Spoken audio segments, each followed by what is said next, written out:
The Match Ball. Welcome to the show, brought to you in association with Levi Solicitors. Michael, do your thing. 10% off legal fees. Bang.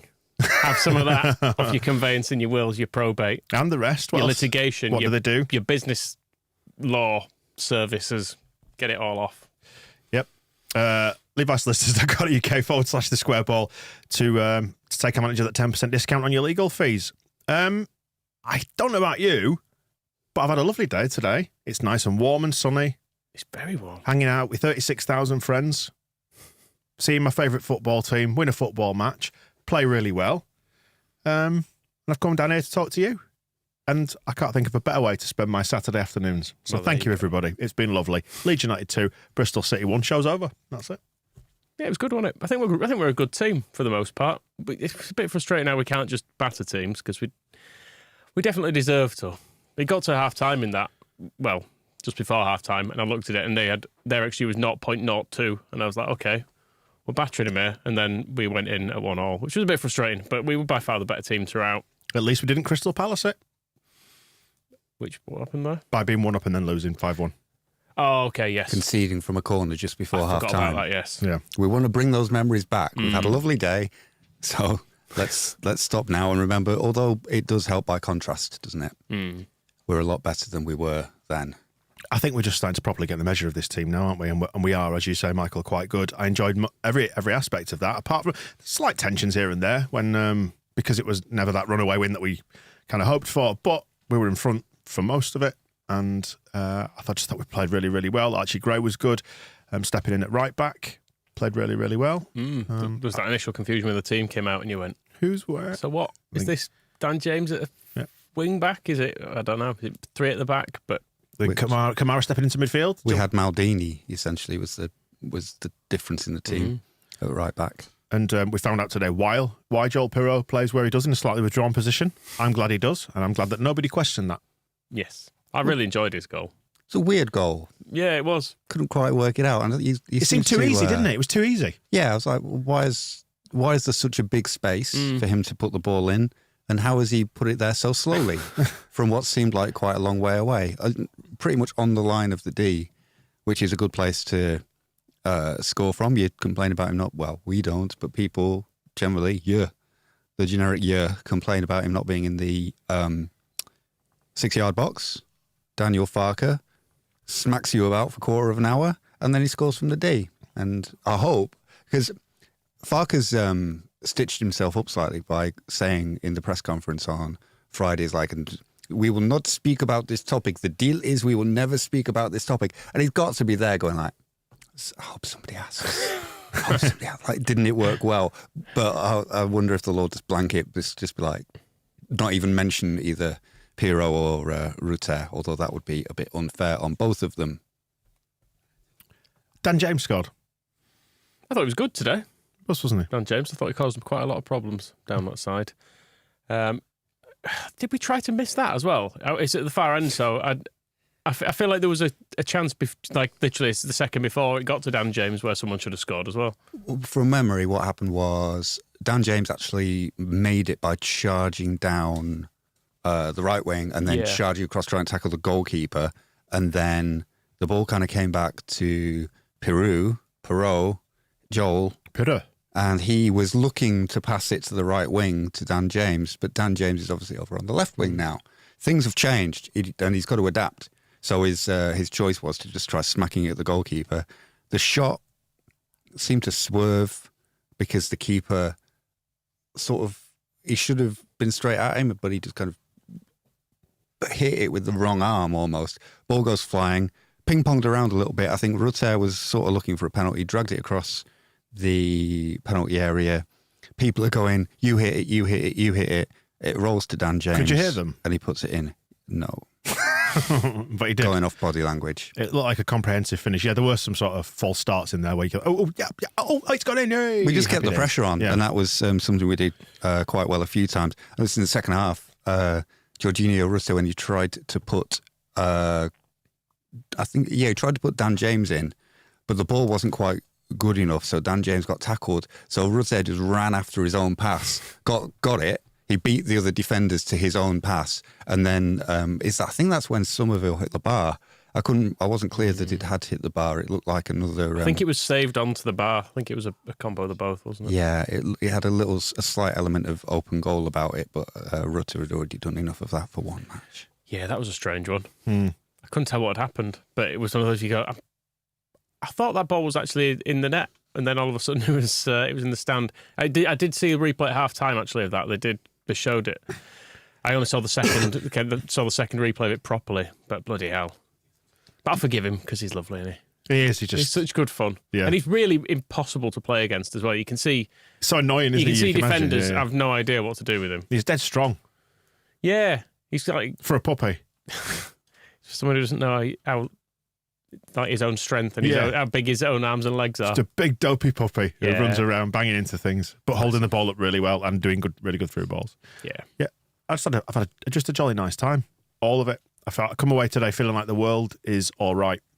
That's how I feel today, which is not a feeling I've been familiar with when it comes to Leeds in the last year or two. I feel like we're still some way off our peak as a team, and we're still quite a distance off being perfect, but we're still loads. Is that what you demand? Yes, but we're still loads better than most teams. Is what you can take from it, even when everything's not going quite perfectly.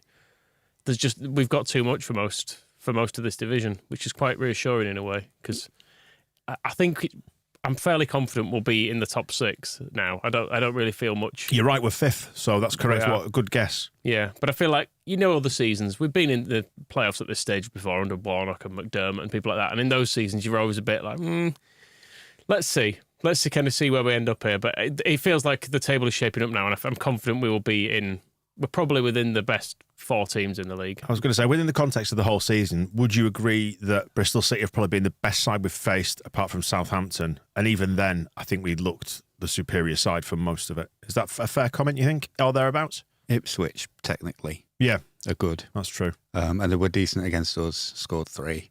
They gave us probably more trouble. I don't know whether that's because they're good, because I was about to say one of the things that's quite reassuring about us, and that I think is significant, is that our players are just better than most of the players in the other teams. Like when Rutter can chase his own pass and still get to it before their defenders. Yeah. And some of that strength, it'll be interesting to see, and this is slightly getting ahead of ourselves, when we're back in the Premier League and Jorginho Rutter is playing up front, whether he looks as good as he does now or whether it's just he's simply a step above the teams that we're playing. But yeah, that's a problem for them though, isn't it? Not for them. Exactly. And at the moment, it is just a case of keeping that consistently asserting the quality that we have, which Sunderland seemed to have a problem with today, being demolished 4-0 by Sam Greenwood, who looked terribly distraught. Scored against them and then is kind of just being buffeted around by his teammates while he's trying not to celebrate against his favourite team, and looked very upset about the whole thing. But so those things can happen, and probably will if they haven't already.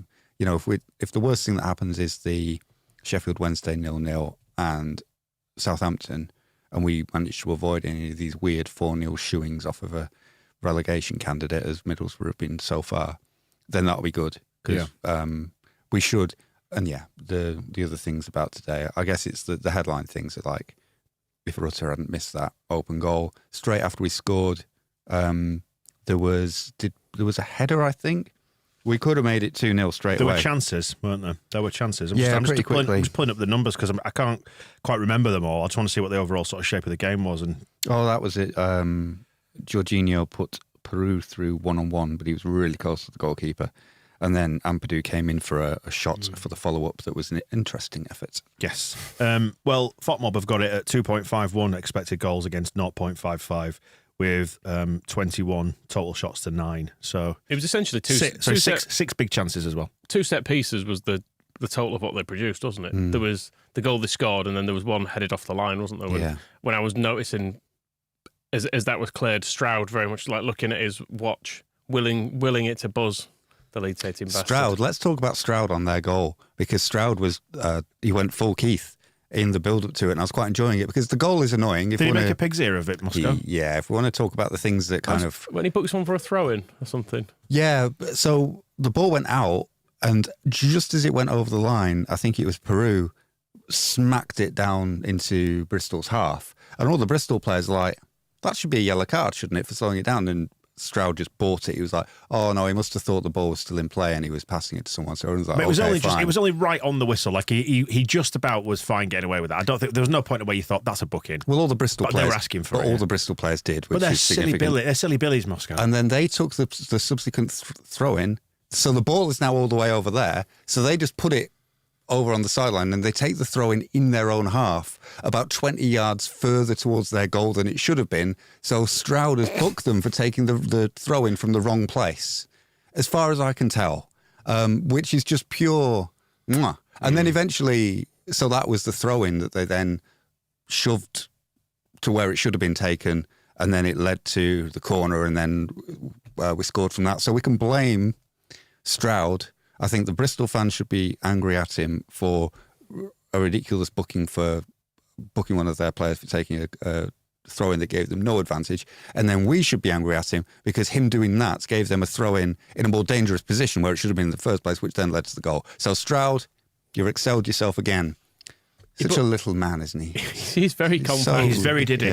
Yeah, he's just because he's not. Just, he's like a man, only smaller. I was going to say he's not just short, is he? He's all fully in scale. Yeah, like some people. Like I've got very short legs, for example. Yeah, I'm quite short of leg. Whereas Stroud is just perfectly little. He's a perfect little package of a man. He's a perfect little guy weighing 6 stone, whatever he probably weighs. And all that was quite annoying because we tried slowing it down just before then. There was a bit where Meslier and Rodon and Stroud were just passing it to each other. And I was thinking, this is good. We're just going to get it to half-time at 1-0. Nobody's going to do anything silly. And then all that happened, but never mind. From your little telly, who was up to blame for the goal? Because it did look like a free header. Did I have one? Simon's just saying. I went on the gantry. Sorry, Simon's just, the gantry, where's the bell? There we go. Been a while. There you go. Yeah, I was given my... Booking was for dissent, not the throw, saying Simon, sorry, by the way. According to the commentary. Well, what did they say? Did he throw it in like, fuck off? Fuck off, Stroud. I hope he did. Bit of back chat. Yeah, I would. If I'd sat in my allotted seat, I would have been sitting basically in Adam Pope's lap. I don't think either of us. I was going to say, could have been worse. Either of us wanted that, so I just went and found a quiet spot on the gantry. Big reassuring hand on your knee. He's a large man, is Pope, isn't he? They were saying, but I did see some mention that Kamara maybe should have been up for that header. And midfield was an interesting. I thought Ampadu was not on it today. I thought he was fine. No, I think he had one moment where he got caught in possession, and I think in the first half, I'm going to say, and I think I went, I've not seen that before, but I think he got it together for the most part thereafter. There were a few... But they were pressing us in midfield more, weren't they, than other teams have done? Yeah, and I think as well, from memory, like when he was last playing with Kamara at Southampton is when we lost quite badly there. So I'm wondering if those two haven't quite worked it out, because Ampadu seemed just like a teens... I'm talking like he's a 7.5 instead of an 8.5 out of 10, just like teensy bits where you're noticing, like, why has he lost the ball there, and why has he run into trouble there, and why is that pass not quite gone where it should have done? Whereas normally I'm very used to seeing Ampadu just like slotting it to wherever it needs to be without any fuss whatsoever. So there's introduced a little bit of fuss to his game. And I'm wondering, Kamara, I think they both played well. I think Kamara played well as well. There was one lovely tackle after Byron had run into trouble. But I'm wondering if there's something like they're not quite with it as a partnership yet. I thought, the thought occurred to me when I was in the stadium today, that maybe because so many teams are standing off us, that we're not always 100% switched on when teams actually start then to press us. You know, like Southampton did in that early stage down there, and obviously capitalised on it. But because we've seen most teams just sit back and let us have it, maybe they're just not quite conditioned to it all the time. But then they switch onto it as well. It's just very occasionally they're just not quite there. But I mean, it's the tiniest gripe, because we were in control for the vast majority of that. And even when we were on the back foot, did Meslier have any clear-cut saves to make? I'm trying to remember. He had a couple of flappy moments. He came and punched a few crosses. Some good punches, yeah. He generally got them pretty clear. Yeah. I don't think there was anything bad. I'm just looking at it on FOTMOB. Meslier was the lowest ranked player of ours on that. Everyone else, for the second time in a week, in fact, everyone above 7 on there. People are just playing fairly well. Yeah, the only bit was right before the goal was from that throw-in. Yeah, no saves, it's saying on FOTMOB. They had a really good chance to score then, because Meslier he punched, but not as far as maybe as he could have. And then they put the ball in and span and shot over the bar. and it got deflected, and that's what led to the corner that they scored from. And then there was only he was quite quickly out to a couple of things that could have been dangerous if he hadn't bothered. So it's good that he did bother. But other things like Strauch, again, just a good player now. Yeah, Rodon as well. Together, the pair of them just looked really, really solid, didn't they? And it should have been a clean sheet barring the aberration. I don't know who it wasn't. I think I saw somebody say it was Kamara who didn't pick up his man in the box. Yeah, I just said it like but I was looking moments ago. I'm doing many other things, you know. I'm a busy boy over here. Sorry for repeating. Play Minesweeper. Interesting. FOTMob have given man of the match to Somerville with 8.3. Would you agree with that? You've got Dan James at 8.2 and Pirot just behind that 7.9. Would you about agree with that? I'd give it to Pat Bamford. Why? I wouldn't really. Came on and missed that chance, didn't he? Put it over the keeper. Put it round the keeper. Put it to the side of the keeper. To you, was that... Don't wait. Was that the sign of a man, though, who's been groaned at once too often in this stadium and doesn't want to take that shot on because, well, if he misses it, then it causes the groan to go up again, doesn't it? I think he should have simply put it over the goalkeeper and into the net. Is that what you would have done? Mm-hmm. Yeah. Yeah, but that's what I mean. It was on his left foot, but the keeper was in an awful position. Yeah, but if there's that little moment of doubt in your mind where you think, or even subconsciously, it's not even thinking, it's just deciding not to take it on. And then he kind of hesitated on it and dwelled on the ball, didn't he? And tried to pass it and didn't execute the pass. And it was neither one nor t'other. I don't know if he was in two minds, maybe about shooting early or then crossing it or waiting for the man or waiting for support, whatever it was. But moments away from that, moments before that, he had been yelling at Jadon Anthony for not passing the ball to the back post when he had a shot.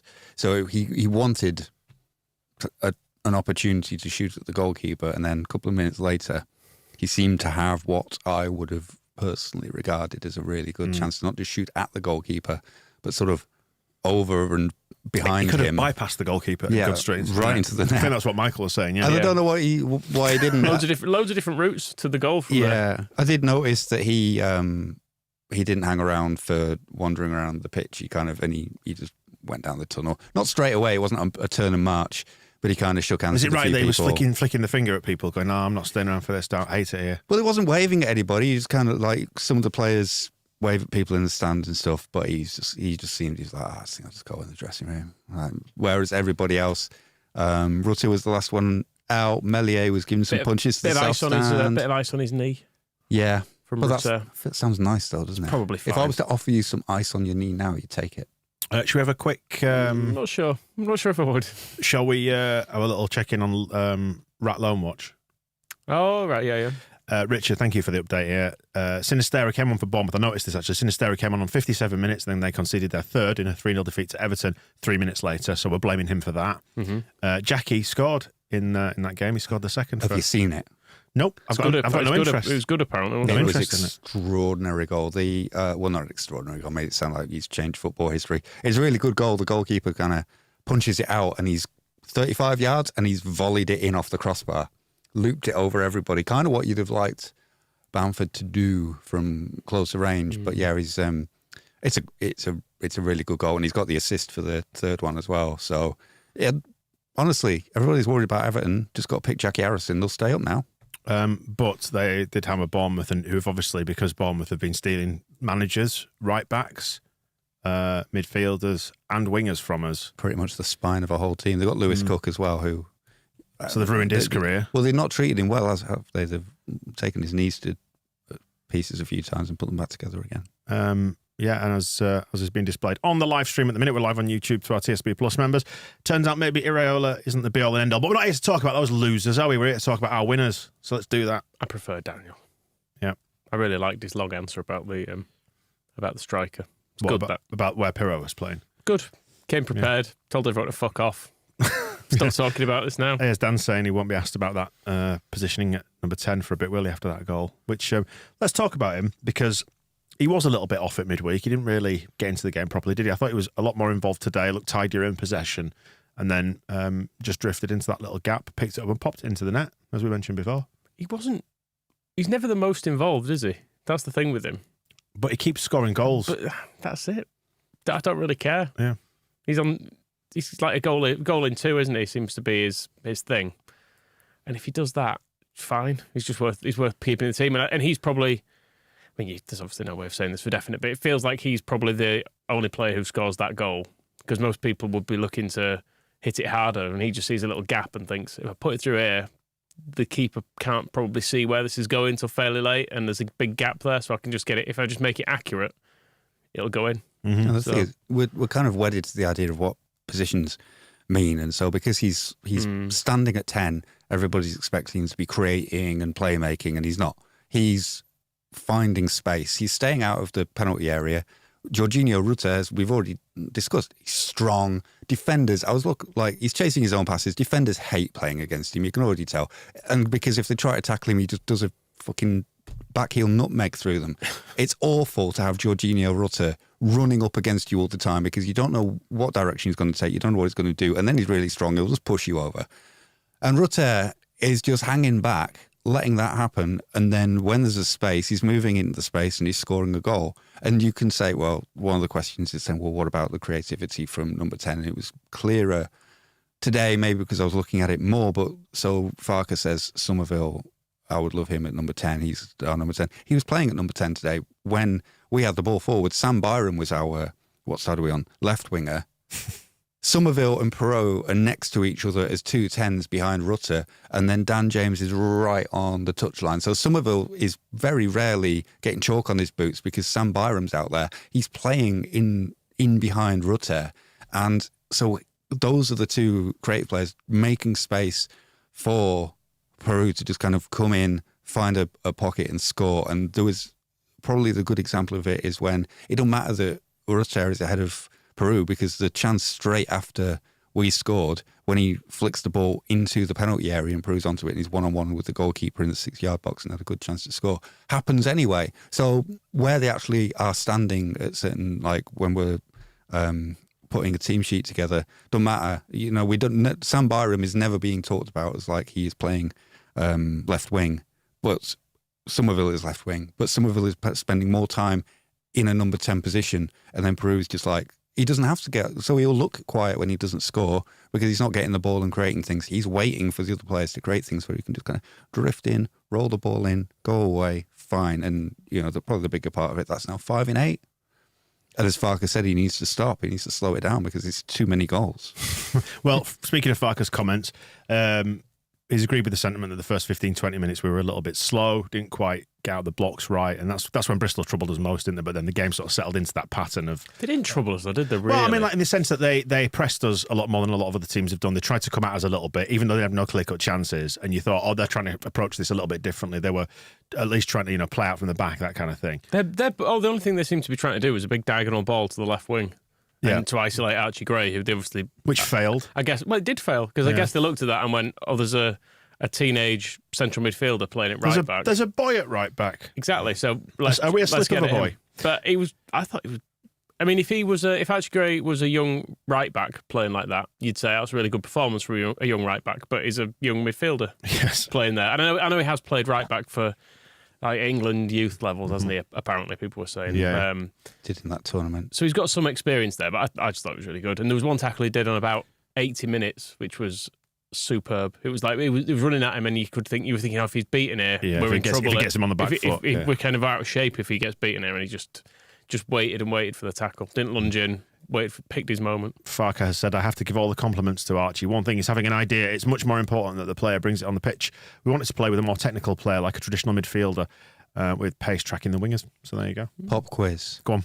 And this is from the post-match stuff. So Bristol City's assistant is doing their press because if you saw Nigel Pearson, he's on crutches, sitting on an office chair. He's had minor back surgery. And it was quite sweet. So I'm going around houses, but at full time, Farker was kind of had his arm around him as he's sitting on his chair with his crutches next to him, shaking his hand and giving him a cuddle as if he was... Nice to see you, Grandad! Exactly. So the Bristol City assistant Stop saying racist things, Grandad. No, not Nigel. They didn't anticipate Gray at right back, even when the teams announced they thought it might be Ampadu there. They don't feel that they asked enough questions of Gray, who is Bristol City's assistant manager. So Nigel Pearson is their boss. Mm-hmm. Is it... Are we looking for a Leeds link? No, it's just it's an ex-player that when I say it, you'll probably go, so it's not thrilling. Colin Cooper. No. Do you want to have a guess? No. Okay, it's Curtis Fleming. Oh, okay. There you go. You see, I knew it would have a little... Curtis Fleming. Curtis Fleming. I'm quite pleased with that. Yeah, pleased with the points. talking about the international break, and actually just going back to the first comments, he was saying we perhaps looked a bit leggy because it was the third game in a week, but I needed to calm myself down. This is talking about the equaliser. Love these comments. So see who immediately springs to mind when I relay these comments to you. I needed to calm myself down. I was so annoyed that we didn't bury this game, and then you get such a sucker punch. My mood was that I wanted to throw water bottles, but I didn't want to show this. The players don't need an over-emotional manager. They're scared of those players. Yeah, of their over-emotional manager. Why could that be? Well, I like him. I really like Farker. Mm. I'm so glad we've got him. I wish we'd just had him last year instead.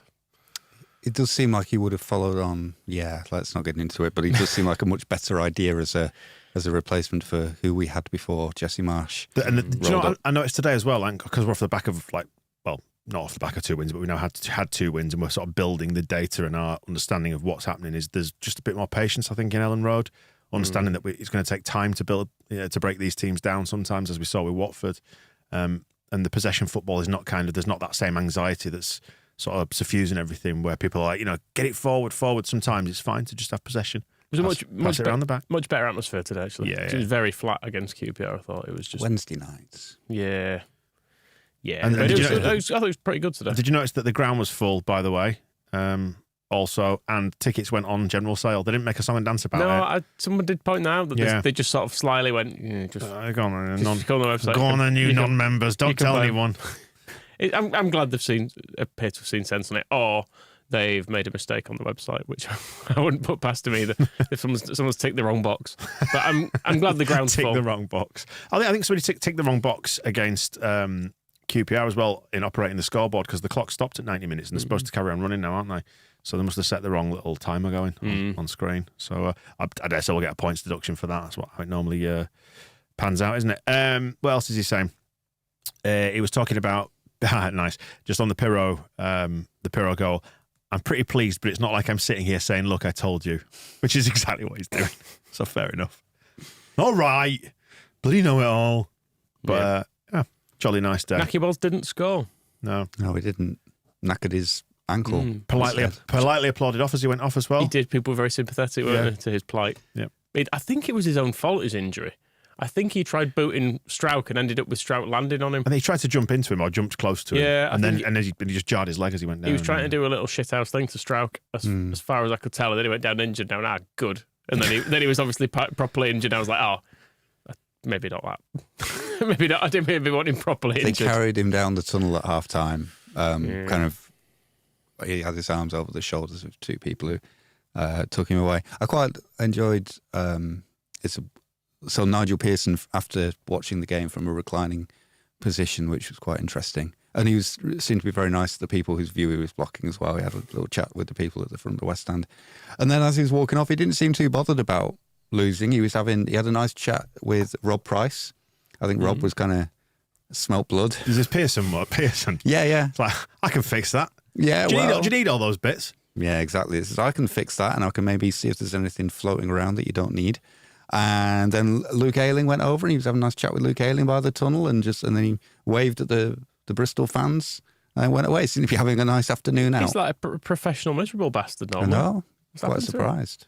Maybe he is. Maybe because it seems he's been hobbling around the Champo for a few weeks after his back surgery. So maybe we're seeing a new mellow, or maybe it's the painkillers. And Richard is just saying in the comments on YouTube that LUTV, in terms of ticking wrong boxes, LUTV appear to have changed the countries where you can watch the game. Probably not that. You would only be allowed to watch it where it wasn't being shown on TV locally. So, I think it was on ESPN Plus in the States, which means they wouldn't stream it in the States. You'd have to get it on ESPN Plus. So that's possibly explaining the reason why that happened. Look at me with the knowledge. I'm just looking at the table. It's really annoying that Leicester and Ipswich are never losing. Yet. Yeah. I mean, Ipswich lost the other day, didn't they? They're going to have... no, they've only lost to us. Okay. I mean, they will have to lose games because otherwise, I've done the maths, they will finish the season on 125 and 117 points. No, that's not happening. Which is... The record is 106. So yeah, we shouldn't allow that. So that's not going to happen. The thing that's confusing me with Ipswich is... So they've beaten Preston today, and it's 4-2. And, okay, they trounced Hull. 1-1 with Huddersfield. That's not good for anybody. 3-2 against Wolves. Oh, that's the EFL Cup, doesn't count. Hey, listen. 4-3 against Blackburn. We're fifth Moscow. 3-2 against Cardiff. 4-3 against us, 2-2. So they're conceding a lot of goals, is basically the point. They're just scoring loads as well. And that's one of those things people will go like, oh, it will regress to the mean, and they can't keep outscoring teams that are scoring 3 and 2 against them every single week. So far, they pretty much have, apart from us. But yeah, it'll be interesting. It's quite hard to keep that up. Whereas the mighty Leeds United, we're building momentum, aren't we? Rather than we haven't shot our bolt too early. And we're very rarely conceding. I know today was quite annoying with their set piece just before half time, like pretty much the worst thing you can do. And obviously bad memories of Crystal Palace. But other than that, we're pretty much all right at the back, aren't we? We are. Is that solid? We're just being asked by the excellently named Frips Privilege, is that our first goal from outside the box this season? The Pirro one, obviously. I mean, that's a tough question. Yeah, that's stumped. I mean, how many have we scored? There's the question for you. We scored 17. Let's say yes. I was just looking at the table because I noticed Sheffield United have drawn. Those brave lads have got a point at home to Huddersfield. Oh, really? They scored 5 goals in their. You mean Wednesday? Wednesday, what did I say? United. Oh, Wednesday, yeah. Confused me. They should just merge. They should merge the two, really. But yeah, they've scored 5 goals in their 11 games. That's not very many. That's boring, isn't it? That's really boring. 5 goals, 3 points from 11 games. Oh, well. Steve Evans going in there soon. Yeah. Is that a fact? He's being linked with it. Oh, and I really, really, really hope it happens. Yeah. Be wonderful. It's just the end of everything, isn't it? When Steve Evans gets it, as we know. Although I see Farkas nicked the Steve Evans wee thing. Was that Steve Evans's to give out to have? Was it? No. Loads of teams do it. Steve Evans used to do it though. Right. Yeah. Not asked when he about thought that. he was loved by the Leeds fans. Anything to add then before we wrap this one up? Other than it's been nice, hasn't it? Shouldn't international break really. So, yeah, you say that, but what I do know now is that I can enjoy the next week or two without, like, if we'd have lost, I can just say we've won 2 games on the bounce, and I can just enjoy the next week or two, thinking I quite like Leeds United. They're all right. They are. And if you think about they treat me well, what's going to be there when we come back, we could have Jed Spence playing. Yep. We could have Junior Firpo playing. Willie Nonto back at some point. All our favourites. Be very exciting. I'll allow Willie Nonto to prorata his 26 goals so what's that he it needs. Reduced to now? I need to work it out because obviously he's not been able to play, so I might allow him to get like 20. How many goals do you want from Firpo? I just want Firpo to be fit for more than a month. It'd be an interesting That's his test, challenge. wouldn't it? Yeah, because he's never done it yet. Shackleton as well. So there's a few players, and we've still not seen Gruev. He got a good meaty tackle in today. That was a very, very important tackle. It's probably the best thing he's done. You feel like he's arrived. Yeah. I've got to go and get it on my shirt. Let's wrap this up on this one specifically. Lucas's comment, which was, think all the lads passed the pint test, which you couldn't say about about last year's team. Solid. Yeah, they do, don't they? This thing is, I mean, not Archie. Pint of true. squash, pint of Ribena, whatever. I know we can always go back over last year again, but it just feels as well like the acquisitions over summer just all seem really sensible. Just getting Sam Byram because he was available and he was free and he's good, like sensible. Joe Rodon, good, played in the Championship, sensible acquisition. Pirro scores loads of goals in this league, whereas just a complete wild punts of people that we were signing in the Premier League. Last January's signing, a guy called Jorginho Rutter. That was a good purchase. Well, he's nice. He is good. He's a good player, clearly.